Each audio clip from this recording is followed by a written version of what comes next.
ملحمہ جو ہے کہتے ہیں جہاں گوشت کے ٹکڑے کیے جائیں، لحم گوشت کو کہتے ہیں، تو گوشت کے ٹکڑے جہاں کیے جائیں گے وہ ملحمہ ہے، تو اس لیے جنگ کو کہتے ہیں ملحمہ۔ بہرحال یہ جو ملاحم کا دور ہے اس میں اگرچہ جیسا کہ میں نے عرض کیا کافی مشکل ہے،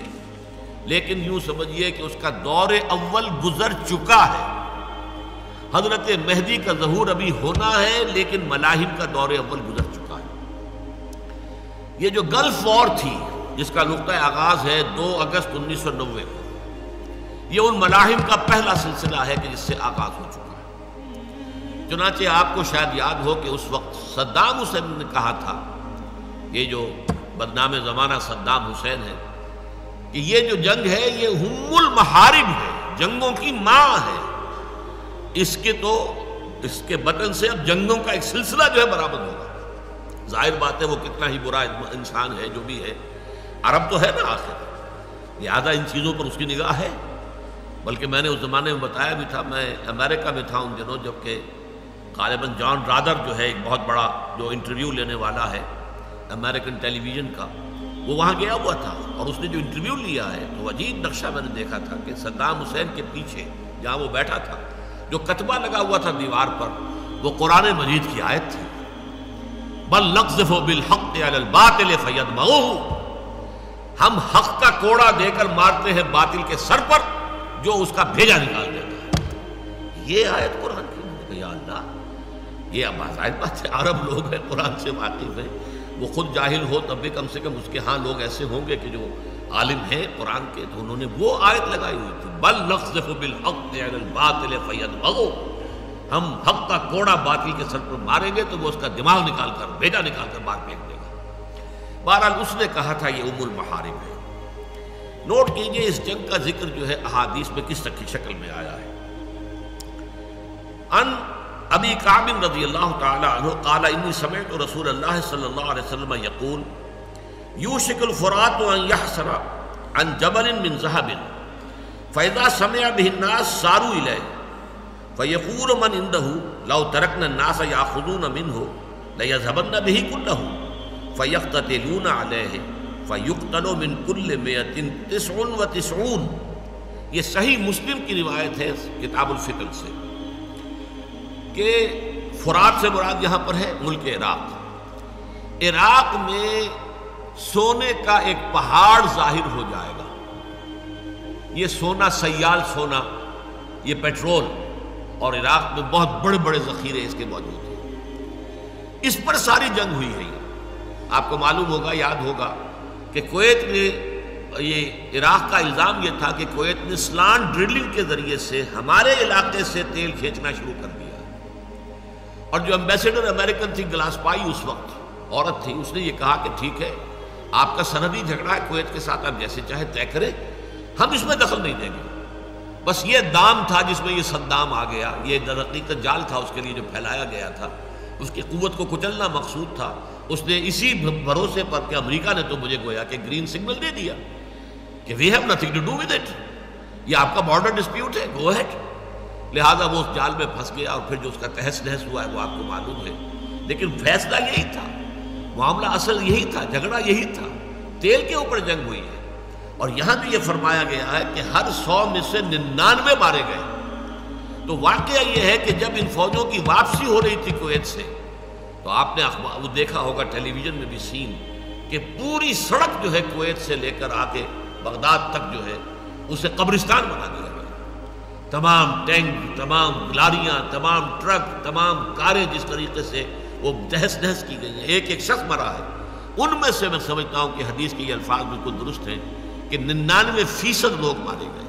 اصل بھرکس جو نکلا ہے در حقیقت، کیونکہ جب وہ اپنی فوجوں کو واپس لے کر چلا ہے کویت سے، تو ابھی اگر واپس لے کے چلے جاتے تو ظاہر بات ہے کہ اس کی قوت تو انٹیکٹ رہ جاتی، حالانکہ جھگڑا تو ختم ہو گیا تھا۔ اگر اس نے کویت پر قبضہ کیا تھا، وہ کویت کا قبضہ چھوڑ کر جا رہا تھا۔ اب اگر جنگ کی گئی تھی کویت کو آزاد کرانے کے لیے، تو اب اس کے اوپر بمباری کرنے کا جواز تو نہیں رہا تھا۔ لیکن اب یہی بات تھی کہ چونکہ اصل مقصد یہ تھا کہ تمام عرب ممالک میں سے وہ واحد ملک ہے کہ جس کے ایٹمی بن جانے کا اندیشہ تھا، اس کی ایٹمک جو ہے تنصیبات کے اوپر کئی سال پہلے حملہ کر کے ان کو تہس نہس کیا جا چکا تھا، اور اب چونکہ تھا کہ ویپنز آف ماس ڈسٹرکشن یہ تیار کر رہا ہے، لہذا اس کو تہس نہس کرنا تھا اسرائیل کے تحفظ کے لیے۔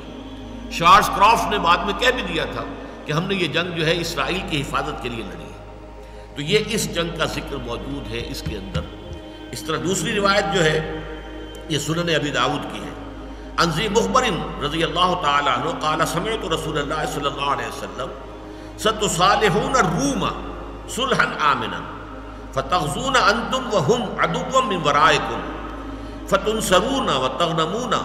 وتسلمون ثم ترجعون حتى تنزلوا بمرج ذی طلول۔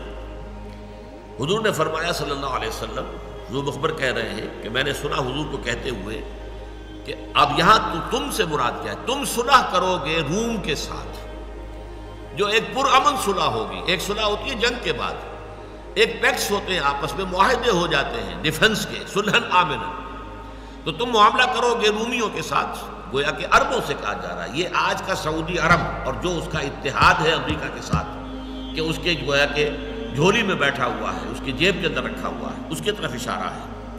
اور تم مل کر دشمن کے ساتھ، تم بھی اور روم بھی، تم مل کر اپنے پیچھے کے ایک دشمن کے ساتھ مقابلہ کرو گے۔ اب آپ نوٹ کیجئے، مسجد نبوی میں حضور جب خطبہ دیتے تھے تو صحابہ سامنے بیٹھے ہوتے تھے، ان کا رخ جنوب کی طرف ہوتا تھا، کہ قبلہ جنوب میں ہے، ان کے پیچھے شمال ہے اور عرب کے شمال میں عراق ہے۔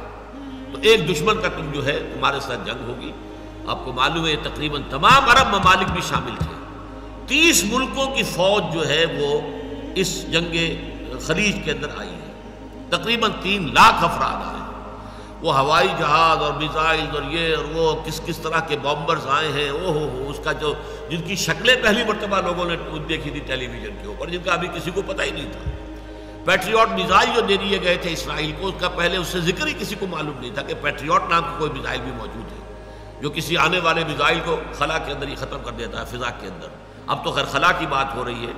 کہ انٹر بیلسٹک میزائلز جو ہیں، انٹر کانٹیننٹل جو ہوں گے، ان کو بھی ختم کرنے کے لیے جو ہے ڈیفنس شیلڈ بنایا جا رہا ہے۔ لیکن اس وقت یہ تھا کہ کم سے کم فضا کے اندر جو بھی آ رہے ہیں ان کو تو ختم کیا جا سکے۔ یہ سارے معاملات، تو فرمایا کہ اس کے بعد تم دونوں مل کر جنگ کرو گے، پھر تمہاری مدد کی جائے گی اور تمہیں فتح حاصل ہوگی اور تمہیں غنیمت بھی ملے گی اور تمہیں کوئی نقصان نہیں پہنچے گا، یہاں تک کہ تم واپس لوٹو گے اور پھر تمہارا پڑاؤ ہوگا ایک ایسے ٹیلوں والے ریگستان میں جس میں کہ نخلستان وجود میں آ چکا ہوگا۔ یہ ہے وہ معاملہ کہ آج امریکن بیسز جو ہیں نجد کے اندر، اب امریکہ پنجے گاڑ کر وہاں بیٹھ گیا۔ اس کے لیے حدیث کے اندر جو 2 الفاظ آئے وہ ابھی میں آپ کو دوسری حدیث آپ کو سنا دیتا ہوں۔ نجد میں جو شیطان کا سینگ حضور نے فرمایا، نجد کی طرف سے شیطان کا سینگ برآمد ہوگا۔ عن ابن عمر رضی اللہ تعالی عنہ قال ذکر النبی صلی اللہ علیہ وسلم قال اللہم بارک لنا فی شامنا اللہم بارک لنا فی یمننا قالوا وفی نجدنا۔ حضور نے ایک مرتبہ کہا، اے اللہ برکت ڈال دے ہمارے ملک شام میں، اے اللہ برکت ڈال دے ہمارے ملک یمن میں۔ لوگوں نے کہا حضور نجد کی بات بھی کیجئے اور ہمارے نجد میں۔ آپ خاموش رہے، آپ نے دوبارہ انہی 2 کا ذکر کیا، پھر کہا گیا حضور نجد میں، پھر آپ خاموش رہے، تیسری مرتبہ کہا گیا تو حضور نے تیسری مرتبہ کے بعد فرمایا کہ ہناک الزلازل والفتن وبہا یطلع قرن الشیطان۔ یہ بخاری شریف کی روایت ہے کتاب الفتن میں۔ وہاں تو زلزلے آئیں گے، فتنے اٹھیں گے اور وہاں سے شیطان کا سینگ طلوع ہوگا۔ اب جو میزائل لگے ہوئے ہوں گے، یہ سارا جو بیس ہے نجد کا اس علاقے کے اندر، یہ خلیج کے جو ہے مغربی ساتھ جو ہے، آپ اندازہ کر لیجیے یہ شیطان کا وہ سینگ ہے کہ جو وہاں آ کر اب جم گیا ہے۔ اسی طریقے سے حضرت عبداللہ ابن عمر ہی سے روایت ہے بخاری شریف میں، انہو سمع رسول اللہ صلی اللہ علیہ وسلم وہو مستقبل المشرق، کہ انہوں نے حضور سے یہ فرماتے سنا اور آپ کا رخ مشرق کی طرف تھا، یقول الا ان فتنۃ ہا ہنا من حیث یطلع قرن الشیطان، فتنہ ادھر ہے، مشرق نجد جو ہے مدینہ منورہ سے مشرق کی طرف ہے، یہاں سے فتنہ برآمد ہوگا اور یہاں پر سے شیطان کا سینگ جو ہے وہ برآمد ہوگا۔ بہرحال یہ جنگ جو ہے جس طریقے سے اس میں ہلاکت ہوئی ہے، تباہی ہوئی ہے، بربادی ہوئی ہے، جنگ عظیم دوم کے دوران جتنا بارود اور گولہ استعمال ہوا ہے اتنا چند دنوں کے اندر استعمال ہو گیا عراق کے اندر، برکس جو نکالا گیا۔ اب اس کا ذکر جو ہے احادیث کے میں اب نہیں جا سکتا زیادہ تفصیل میں، بلکہ یہ کہ میں تو نوٹ کر کے لایا تھا کہ یوحنا جو حواری تھے حضرت مسیح علیہ السلام کے، ان کے جو مکاشفات ہیں، جو revelations, book of revelations of Jones revelations, یہ آخری باب ہے انجیل کا، تورات کا، یوں سمجھیے ٹیسٹمنٹ، اولڈ ٹیسٹمنٹ اور نیو ٹیسٹمنٹ، تو نیو ٹیسٹمنٹ کا آخری باب یہ ہے، اس میں جو نقشہ کھینچا گیا ہے، تو واقعہ یہ ہے کہ میں اچھا ہے آپ کی دلچسپی کے لیے پڑھ کے سنا دوں کہ وہاں جو ان کے مکاشفے کے اندر آیا کہ جو تباہی ہونے والی ہے، اور مجھے اس رویا میں گھوڑے اور ان کے ایسے سوار نظر آئے جن کے بختر آگ اور سنبل اور گندھک کے سے تھے، اور ان گھوڑوں کے سر ببر کے شیر ببر کی طرح تھے، اور ان کے منہ سے آگ اور دھواں اور گندھک نکلتی تھی۔ اب ظاہر بات ہے کہ اس زمانے میں یہ ٹینک کا تو کوئی تصور نہیں ہو سکتا تھا، یہ گھوڑے ہیں نا، گھوڑوں کے اوپر جا رہے ہیں، یہ بختر بند گاڑیاں ہیں، گھوڑے ہیں، اور ان کے منہ سے گندھک اور آگ نکل رہی ہے، جو بھی گولہ باری نکل رہی ہے اس سے، اور گندھک سے جو ان کے منہ سے نکلتی ہے، تہائی آدمی مارے گئے۔ ایک اور ہے کہ پھر بجلیاں اور آوازیں اور گرجیں پیدا ہوئیں، اور ایک ایسا بھونچال آیا کہ جب سے انسان پیدا ہوا ہے ایسا بھونچال کبھی نہیں آیا، اور اس بڑے شہر کے 3 ٹکڑے ہو گئے، اور قوموں کے شہر گر گئے، اور بڑے شہر بابل کی خدا کے ہاں یاد ہوئی تاکہ اسے اپنے سخت غضب کی میں سے کا جام پلائے۔ اب یہاں 3 ٹکڑے ہو جانا جو مراد ہے، آپ ہمیشہ دیکھتے ہوں گے ٹیلی ویژن پر، عراق کا جو آتا ہے ملک کا 3 حصوں میں ہے۔ نارتھ میں نو فلائی زون ہے، عراقی جہاز کوئی اس میں فلائی نہیں کر سکتا۔ ساؤتھ میں نو فلائی زون ہے، درمیان میں ایک پٹی ہے کہ جہاں پہ عراق کو اپنے ہوائی جہاز اڑانے کی اجازت ہے۔ 3 حصوں میں عراق منقسم ہو چکا ہے، اور یہ گویا کہ شہر بابل جو ہے پرانا نام ہے اس ملک کا، بیبیلونیا، نبوکڈنیزر یہی کا بادشاہ تھا جس نے کہ اینٹ سے اینٹ بجائی تھی یروشلم کی 587 قبل مسیح میں۔ یہ ہے خلیج کی جنگ، جس سے کہ یہ ملاحم کا دور شروع ہو چکا۔